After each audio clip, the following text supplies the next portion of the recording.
we generally say that let's think of the consequences first, or have you thought of the consequences? So rather using consequences, use ramification.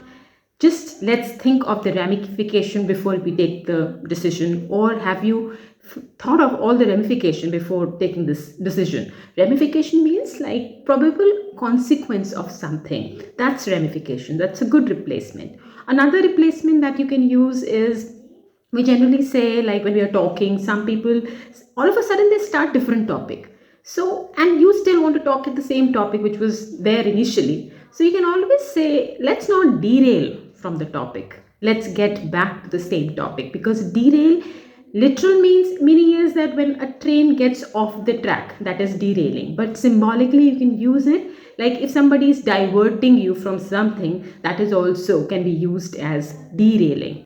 So these are good replacement. Make it a part of your conversation. Bye.